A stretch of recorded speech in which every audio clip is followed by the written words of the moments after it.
Hello, everyone. I'm Kristin Kreuk. Currently, I spend most of my time acting. I like to think that I'm a person who really enjoys creativity and expression and wants to encourage that in other people. Kristin, you are gorgeous. You're stunning. Oh, and you've been on lots of world's sexiest lists. Do you think that you laugh at that? Why are you laughing at that? I just find it funny. Yes, continue. Well, do you think that your cross-ethnic makeup has something to do with it? I guess so. I mean, obviously it does because it's part of why I look the way I look. I don't know. It's hard for me to answer or something like that because I don't find myself sexy because I'm not. Why would it? That would be weird. Is it true that you weren't allowed to wear makeup until you were 16? Yeah, definitely true. My mom was very much protective of us, my sister and I. If we wore makeup, I think for her it would have made us more susceptible to attention that she didn't want us to have. And also she didn't want us to grow up fast.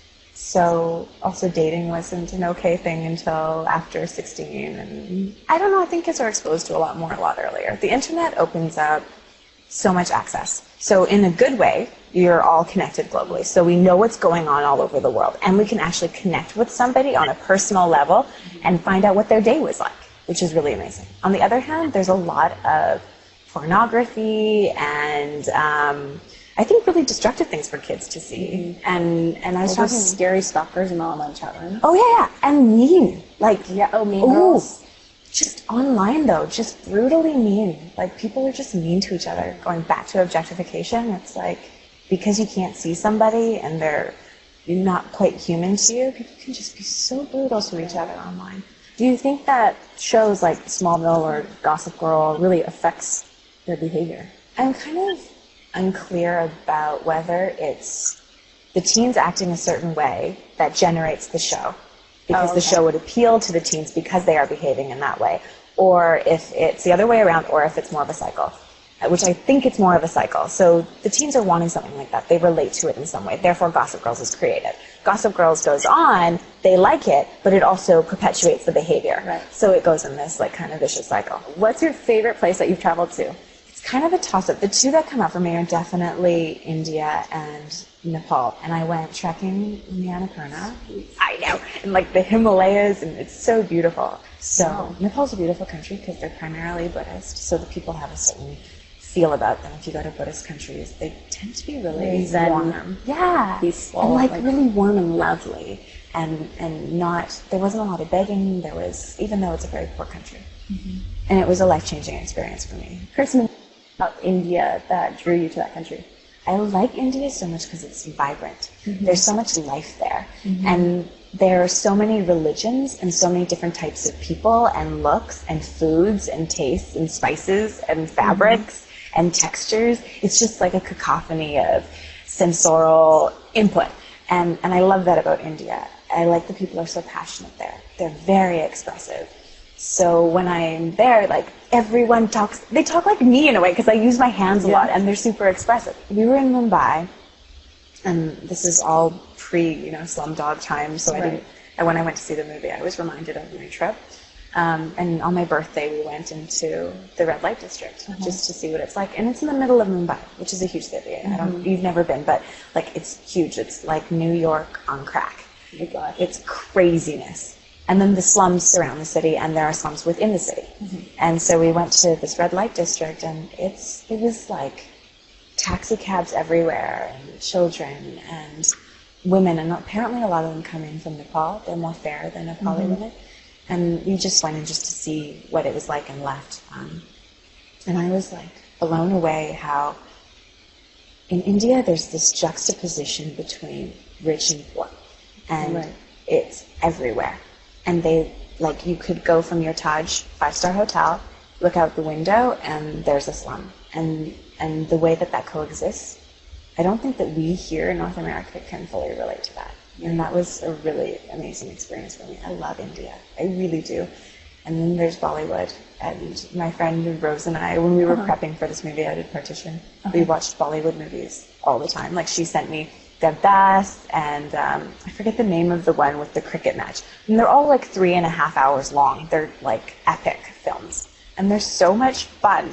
And even if they don't translate it and it's in Hindi, you can still understand it because it's so extreme. But apparently in the movie theaters, and I didn't get to go, they like have full-on like dance parties. Oh yeah, I was gonna say, did you pick up the dancing? No, I didn't. I wish I did, but we were in Ecuador, Rose and I and a couple of our girlfriends just recently, and we were in Quito over New Year's, and we ended up in the streets, and in Quito they burn effigies. So that's the whole thing, to let go of all of the stuff from the old year. And we were in town, and we had our little effigy that we made, and we shoved it with our notes with the things we wanted to let go of, and like put a little blue-footed booby in it, because they're from the Galapagos. And someone gave us a stuffed animal, so we were like, we're going to let go of all of the people who have been noticing us from Smallville and not be annoyed by it anymore. So we shoved him in there too. And we went into town, and we like went to this restaurant, and it was an Indian restaurant, and there was Bollywood music, and everyone was dancing Bollywood style, and Rose was like, yeah! So like we're all there like dancing Bhangra with like big masks on in Quito, Ecuador. It was so crazy. Yeah. So, okay, let's say you're dancing in Ecuador, you know, you guys are having the time of your life, and a guy comes up to you. Do you do the back away? The back away is good. I like the back way. We should use that That's the only move that I know. Well, you know the light bulb. Yes, it's all on the shoulders. I know. I don't. Because normally we go hips, right? But it's all shoulders. Growing up, did you learn Dutch or Chinese? No. So you guys are straight up. Yeah, we're like Canadiana. Like mixed and jumbled, but totally speaking English, and you know. You were saying, you know, it's not really the outside, but what is it about the inside of a person that attracts you? There's a joyfulness, playfulness, curiosity, an interest in life, an interest in learning, an interest in themselves, and an interest in growth. And a person who's got a vision of the way they want themselves to be and the way they want the world to be, and they're willing to move toward it and push their boundaries and also be flexible in that journey. So you were very confident and very comfortable, you know, saying what you liked or what attracted you to people. Yeah. How did you get that way? You're so young.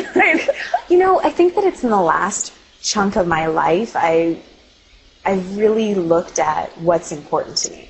What's important to me about living? What's important to me about where I want to go? And although I'm only 26 years old, there's a lot that I want to do, and I have such a great opportunity because I've realized things at a certain age. I can build myself so that I can do more of those things in my life. I think people start to figure it out a little later generally, like when you don't have as much time, or you have these commitments and you have a child and you have a family, and you can't just go book it and take off. And I can, which is great. You know, going back to your work with UNICEF, Greenpeace, and Red Cross, is there any particular organization or nonprofit that is dear to your heart? You know, I have kind of stepped away from that world, and I've been evaluating what organizations really look at cause and really look at sustainability. And I'm realizing that there's an organization called the Aga Khan Foundation, which is, you know, the Aga Khan heads it. I don't know, do you know about it? I don't. So it's a Muslim sect. He's the leader of it, and they're known very much for their philanthropy, the entire group.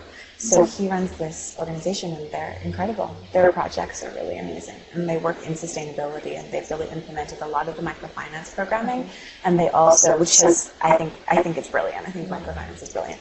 And also they do this roadside schooling for girls, because girls are the last people to get education in most areas of the world. And so they put up these roadside schools where you can just go as a girl, get some schooling at the end of your day, and go back home.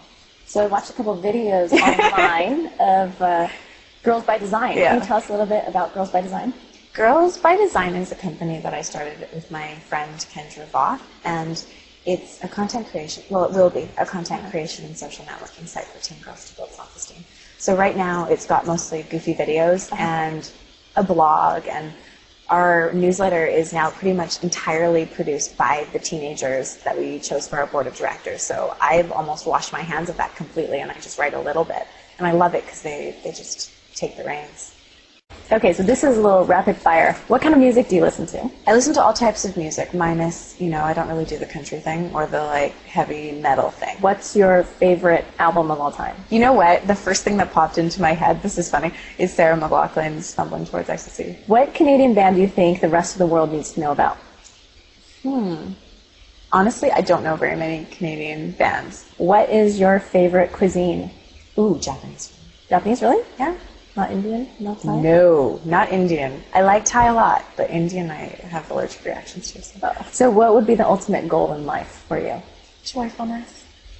just like joyfulness. And when I look back when I die, I'm like, okay, I left more than was there. Well, thank you so much, Kristin, for talking with us, and it's great to get your view, your inner view. So very much appreciated. Thank you.